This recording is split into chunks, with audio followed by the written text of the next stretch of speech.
Selalu korang tengok ride aku bersendirian. Sebenarnya itu adalah tuntutan kerja aku. Tapi hari ni berbeza. Aku ride nak bawa bini aku beli jiwa dia pergi honeymoon. Seperti biasa pengangkutan aku adalah Chris Kebun. Jom. Okay, bang, hati-hati ride bang. Alright.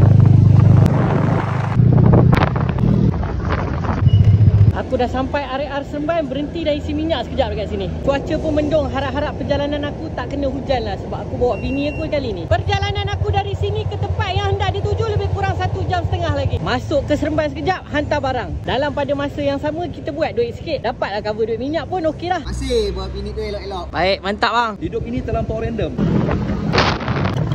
Aku dah sampai tol Air Keroh, Melaka. Aku dengan bini aku dah masuk Melaka. Dah tak jauh dah tempat yang kita orang nak tuju. Alhamdulillah aku dah sampai dekat sini. Kelas Air Keroh 2. Sekarang ni aku nak terus menuju tempat yang aku tuju. Alhamdulillah kita dah sampai Sweet Garden Hotel. Cik, parking valet dekat mana? Cik, parking valet kita dekat sini. Security kita yang uruskan. Alright, kita dah sampai. Alright, ni I punya kunci Chris Kebun. Nak parking valet? Mesti boleh sah. Alright, sudah parking bos. Sampai dekat sini kita check in dulu. Enjoy staying here.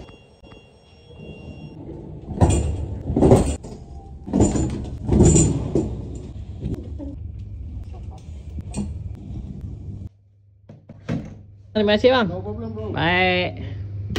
Bilik yang aku pilih check in dia ada satu katil, ada satu sofa, ada satu TV dan juga bilik air yang lengkap. Pemandangan kat sini serius cantik. Jom kita mandi kolam pula. Kolam renang yang ada dekat hotel ni ada banyak jenis. Dia ada yang tepi bangunan kita boleh tengok view, dia ada untuk kanak-kanak dan juga ada yang untuk orang dewasa tapi santai-santai kat sini. Senang kata kolam renang dia amat sesuai untuk semua lapisan umur. Atas kolam renang ni pula dia ada gym. Lepas mandi kolam renang kita naik The Shore Sky Tower. Aku suka naik ke atas ni sebab tenang sangat bila dengar azan berkumandang. View sunset dia pun cantik.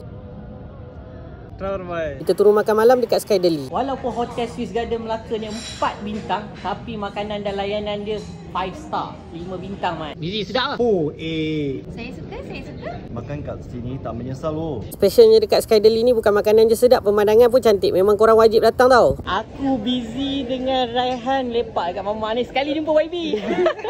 Kau select kan tidur kat Swiss Garden, mentang-mentang lah motor boleh parking valet. Wah, duyung kau tak mau tidur Kerek. Badan pun dah penat, kita tidur dulu. Esok aku akan bawa suasana pagi di Sky Tower. Jangan lupa follow aku untuk part 2.